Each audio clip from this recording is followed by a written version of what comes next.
Greetings everyone, this is Ronan, and we are looking at Hand of Fate. I know some of you guys have been waiting on this. I'm hoping that this is going to be a good round, so that it's a decent recording. Let's go ahead and get started. Back so soon? I knew you would not falter. So this is your GM. He's a right bastard.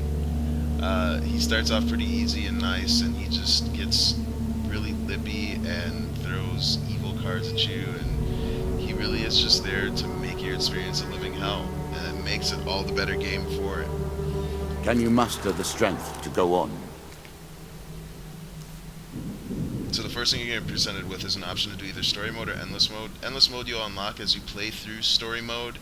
I've progressed through story mode a little bit because I've been really enjoying the game, but I also kind of got to a nice point so you guys can see a good run through. So these are his champions, the bosses that he's going to throw at you. Each map is going to have one of them. Once you defeat one, you move on to the next one, and at the end of the row, you will get a relic, which will basically augment your skills permanently. It'll help you progress through story mode and endless mode later on. As I said, I got to a decent stopping point, so we're going to do the Queen of Skulls. You'll see her curses here. That changes kind of how she attacks you. You will also gain curses and blessings as a player as you play through. Hopefully we'll run into some of those later.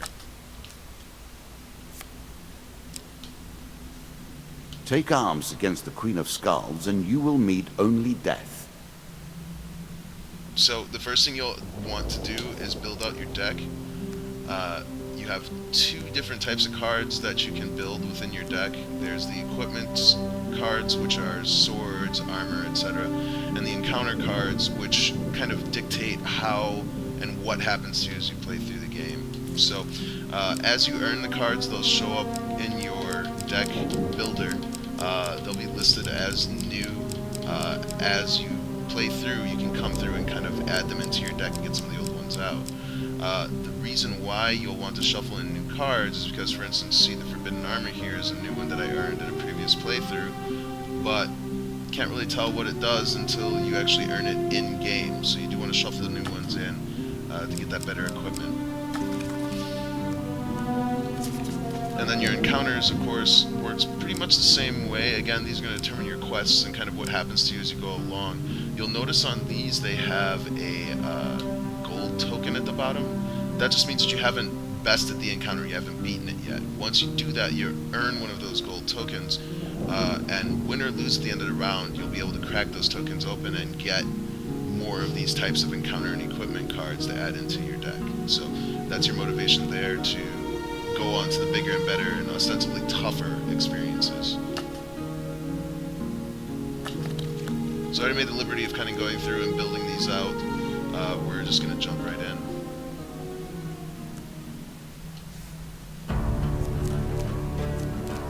Now you see here the dealer is adding in his own cards that help augment the experience.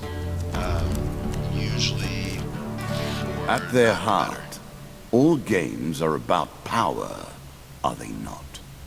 The acquiring of power, the retaining of power, and most importantly, the use of power. Yeah, he has some interesting social commentary, but he's mostly just a bastard. You'll see. Let's go ahead to the first card. Very simple card. Let's cross the river. Path is blocked. Let's attempt to cross. So this is your dice roll. Obviously you want to land on the success cards and avoid the failure cards. Choose from these Now. options. Yes. Okay, so then of course your experience dictates what you ended up getting. Here I ended up crossing, no problem. Now every time you move, you'll see over on the left, you'll expend food resources. You have gold, food, and health. Gold allows you to buy gear and pay people off, etc. as you go along through the game. Food, every time you move, you burn one food unit. It will heal you if you're low on health, but once you run out of food, you will start spending health every time you move to a new card. Of course, if you run out of health, then you starve and you die. So there is an element of resource management as well that kind of determines your choices and helps you decide how to move along. I hate these guys so much. Time to get attacked by tentacle skids. this is why I hate them. It's only one success card.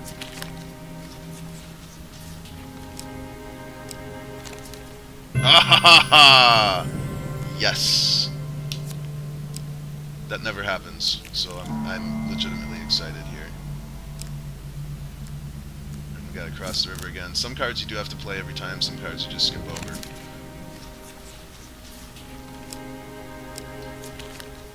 Excellent.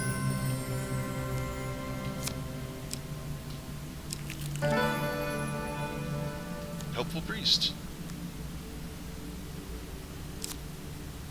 Okay, so here's some of the choices you end up coming across. I am going to give him half my food, because it's the right thing to do. And we're going to shoot for the huge success. Booyah. So now I'm going to get 2 blessing cards. So these will, for this playthrough, augment positively how I'm playing. The gods look upon you favorably. And that one's pretty garbage. Useful. That is useful. Okay. So, because I have slightly better starting equipment as a consequence of getting one of the relics from beating the bosses, I automatically start off with a helmet that whenever I land on the card that takes me to the next zone of the map, will automatically reveal any unrevealed cards. So if I want to go back and say go to a store, or there's a particular encounter that I know I'm going to get a piece of equipment from, I can backtrack and go get it instead of going on to the next area. But we're going to go ahead and continue on.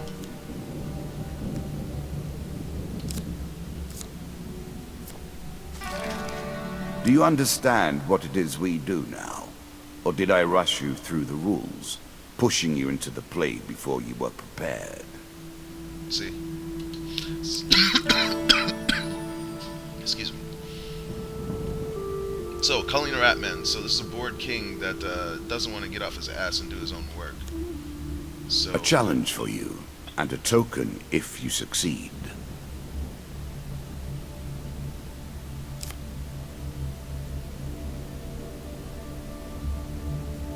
So this is the part that I don't understand, and this is why it's such a bastard card and why I normally shuffle it out of the deck.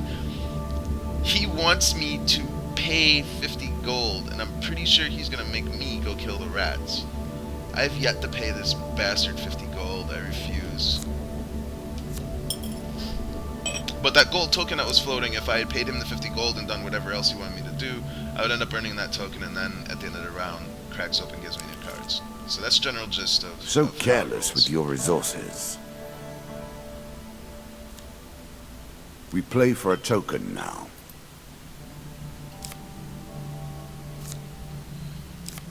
I will give him 1 food.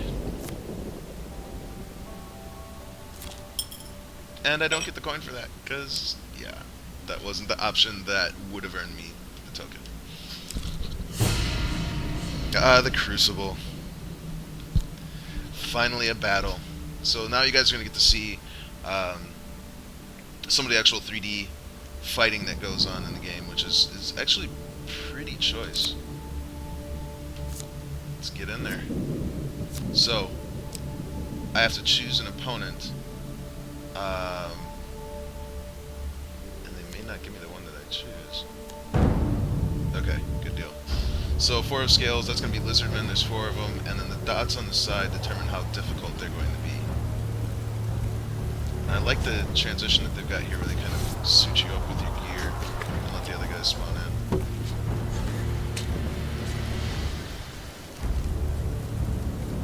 So you've got your basic attack, you've got a roll to get out of the way, and your shield, which you'll see these green indicators that pop up. You can hit your shield button and that will kind of let you open them up for a counterattack. If I can get that going. See? Now the red ones are undodgeable, you can't hit them with your shield, so you have to kind of just get out of the way or interrupt their attack.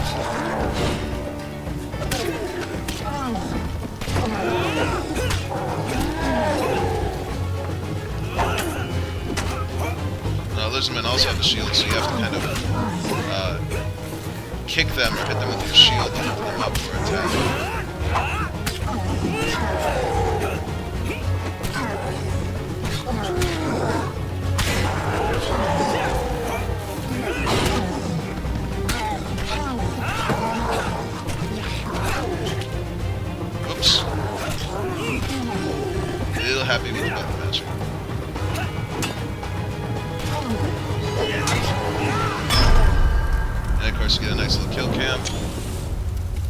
wrecked. So it can get quite addictive. That battle took a little bit longer than I wanted it to, but otherwise, not too bad. So, in this particular round, same thing, 2 scales instead.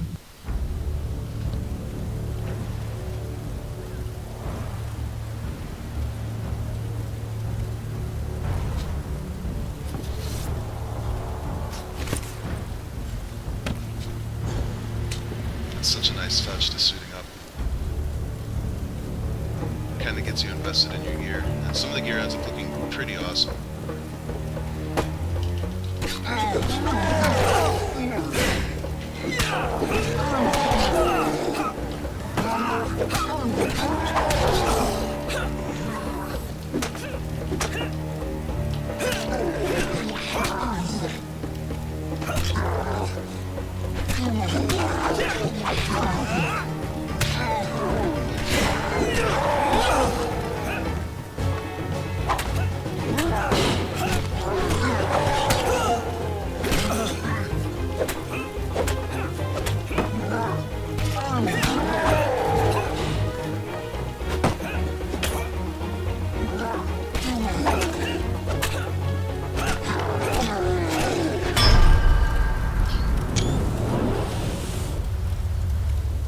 I've already made it a habit of collecting kill cams just because they're awesome.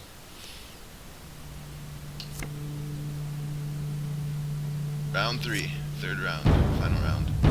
So this is Jack of Dust. He's the first boss that you go up against, and he's going to be a little bit more intense than normal because he is a higher difficulty since he's showing up later on in the game. But they do cycle them back in, which is kind of a nice touch.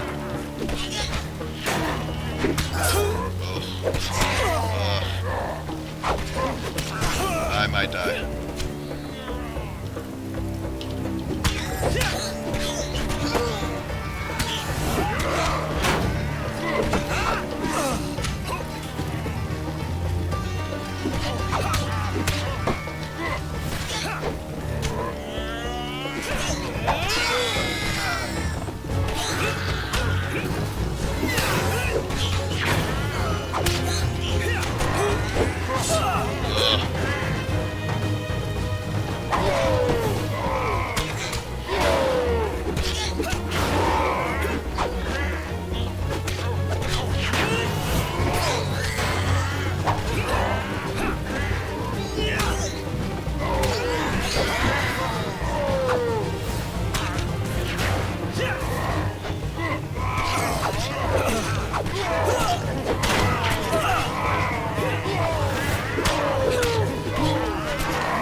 Oh, shit.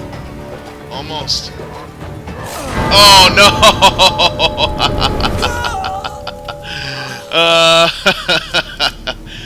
I cannot get a good game going to save my life. This is really obnoxious. Consult the cards. Your fate is marked. Again, you lose. I'm not stopping this recording. You would do recording. better than this. What I'm going to do is do She endless waits mode. for you. Because I'll probably Even get a little now. bit farther in there. Since the main game is kicking my butt right now. Endless mode's a little different. I believe it uses the same deck. I may be wrong. Think about but the way he's a we little bit play more this intense game. in endless mode. You continue to die, yet we reset the board each time. Yeah, thanks for bringing it up. One has to wonder how it is possible to truly lose. Yeah, easy to say on that side of the board, jerk. So, I landed on the steps right away, which with my augmented equipment means I get all the cards unveiled. So we've got Charity, Marketplace, Treasure Chest, Calling a Ratman, Devil's Carnival. Now, since I'm just starting out, I do want to try and get better gear right away. So I'm going to try and make my way to that Treasure Chest without dying. Terrible today.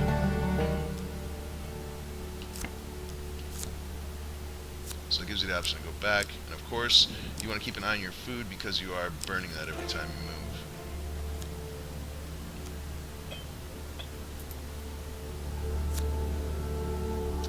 not beat this carnival yet, and I've been here a couple times because there's a little twist at the end. So of course you've got your rolls here. You want to follow the huge success card.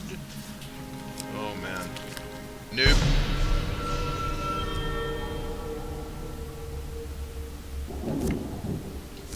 And this is why I haven't beaten it yet, because there's 2 rolls. You got to get them both right to get that token. I'll take it. Earned some gold from my trouble. I'm sure you are grateful for that.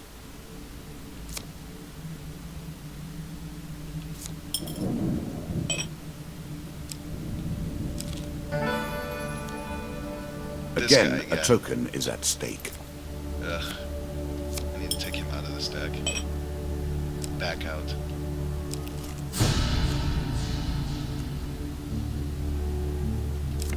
Alright, let's get this gold.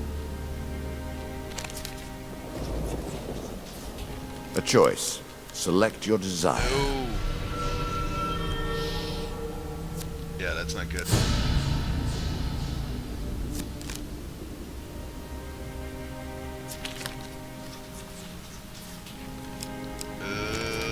Oh no! This is also not going to be a good round. So, here we go. Lose 5 health. How unpleasant. Lose 5 more health. Yay, alright. That sucks. Hopefully I can at least get in the chest so it'll be worth it.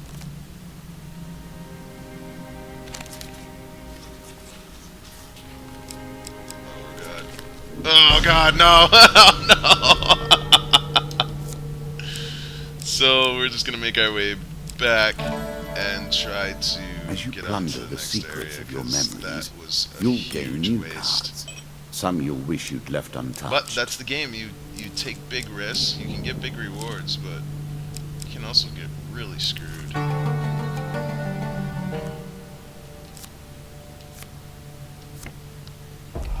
So in endless mode, every time you move onto a new area, he will shuffle in new cards and he will screw with your health or food somehow.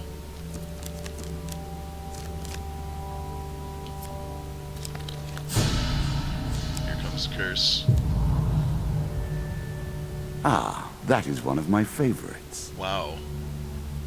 So there are options later on to remove the curses at stores and shops. Apparently, if I try to do that, though, I'm going to lose a piece of equipment. What a bastard. All the world is a game board, and us men and women merely players. I alone do not play. I maintain the rules. You have choices, and I have predestination. Your choices, though, are merely a rediscovery of that which you already know. He does throw in some social commentary from time to time. He's a bastard. He really is. So this worked out nicely. I ended up finding a priest right away, so I can show you what I was talking about.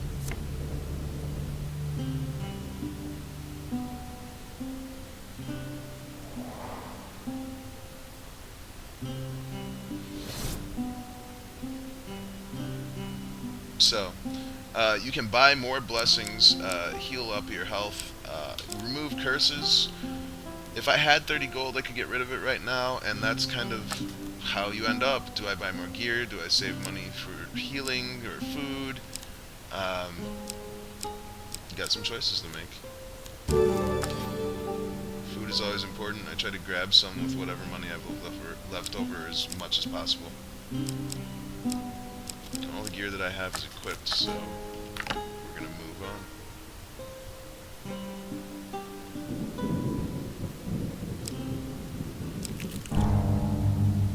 Devil's choice.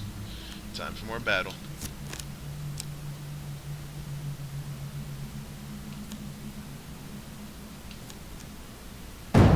So I chose one, but he decided, nah, because he's the devil, etc., etc.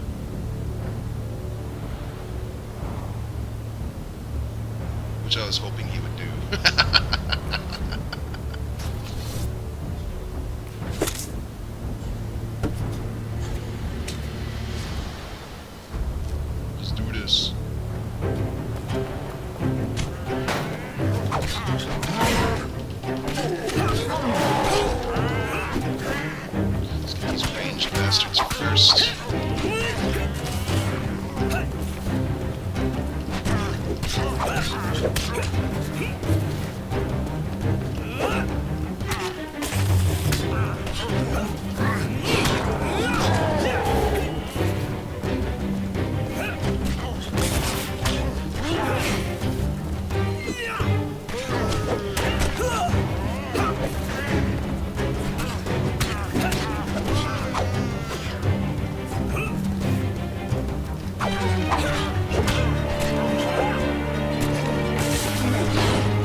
has me play with some skills.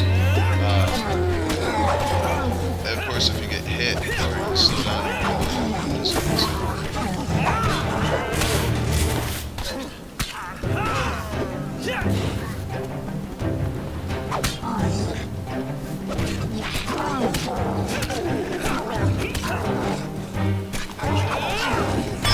Kill cam. I have gotten into the habit of collecting these.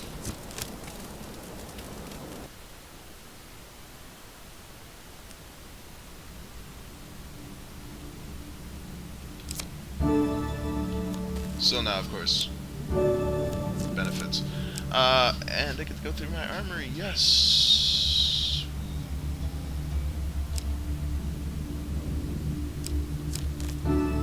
Yes, I do want that. So I just picked up cold armor, basically. It slows down the guys around me and infects them with cold. So that will help me out quite a bit in the battles. Let us stake a token on their foolishness.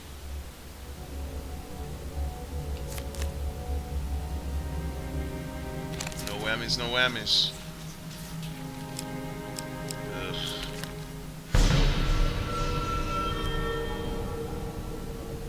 Great. Great.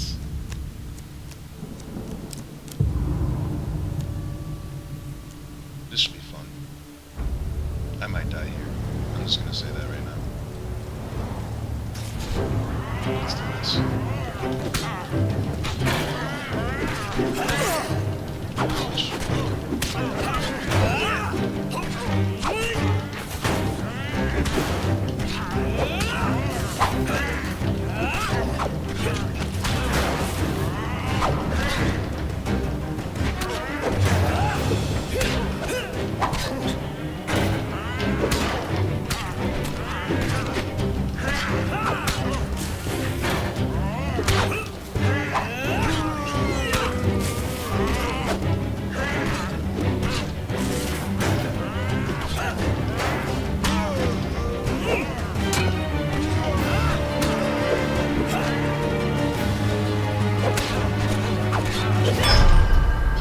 Wrecked.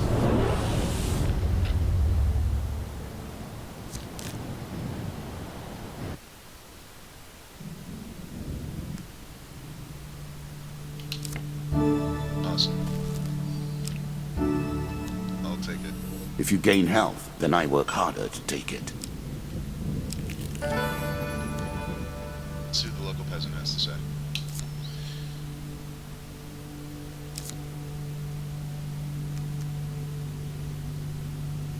Let's give her 2 food.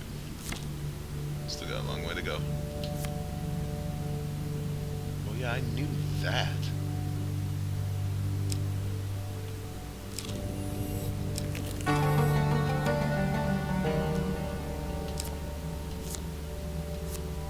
Let's keep it moving.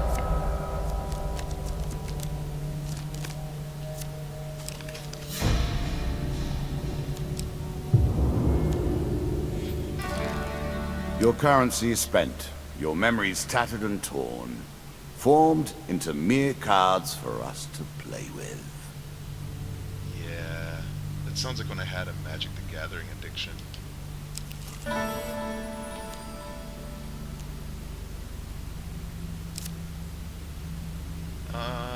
Let's ask for food.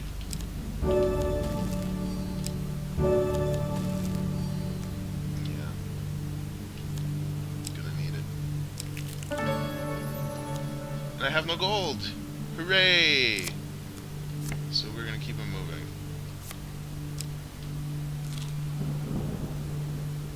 Awesome. So I landed on the steps, which reveals all the cards.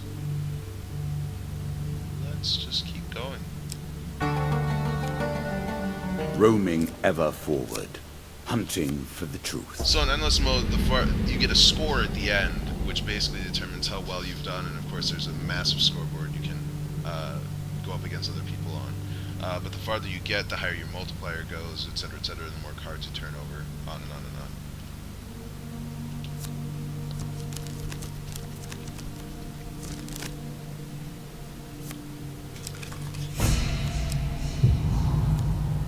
Oh, I don't have any gold. Too bad.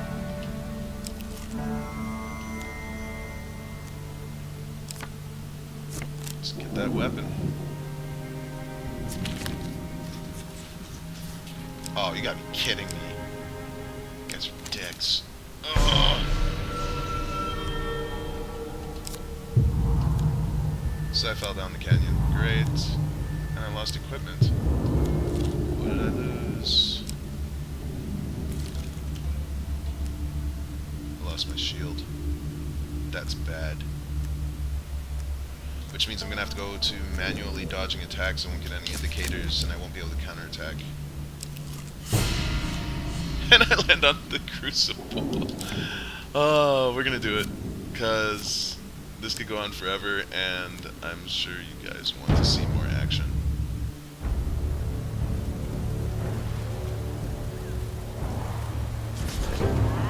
Let's go, bitches.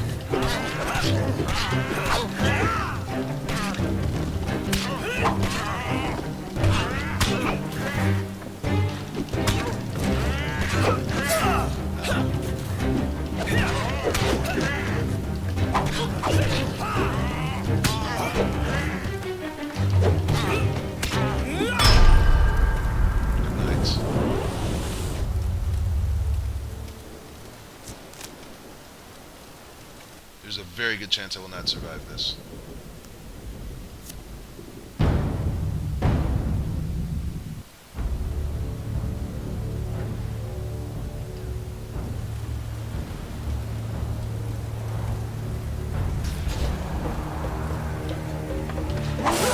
This guy in orange has to die immediately. He throws fireballs that do tons of damage. That up you have a shield.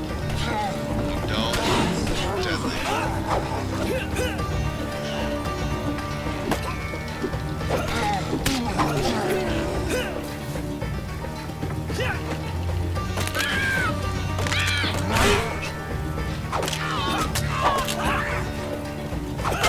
Luckily the animation is done well enough, and they do kind of telegraph their attacks so that you can stay abreast of them. It is somewhat challenging.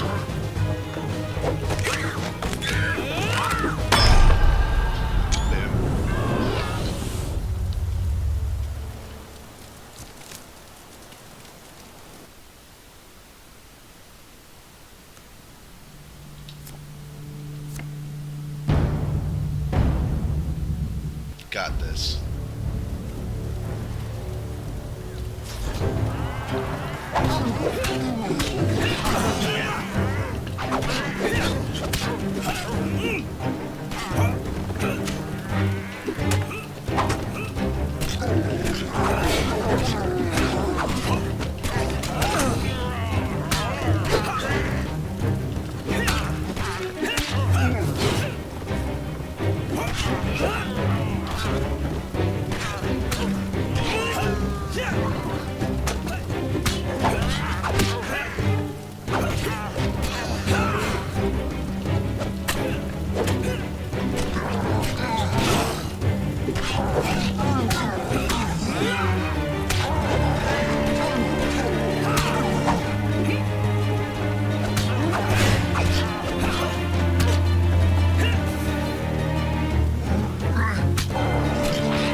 Well, once more into the grave.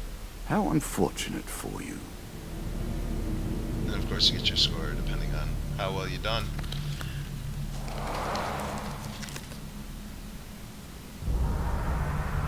That is Hand of Fate, kids. I really like it. I'm pretty well hooked on it. I'm probably going to end this recording and play another 2 or 3 rounds. I think it's really well polished for what it is. And it has a quality about it that you're never going to play the same game twice. You can kind of just sit with other people and let other people choose and help people pick the cards, help you choose which one is the success card or the failure card. It can get to be a lot of fun.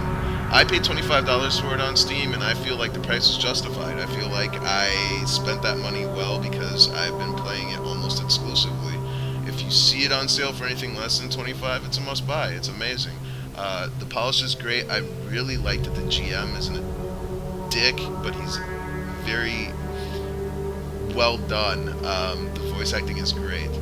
I want to give all my compliments to the developers on this one. It's a very original concept. It's very engaging, and it doesn't take itself too seriously. So, if you're interested, go check it out. This has been Hand of Fate, and I am Ronan. Happy gaming.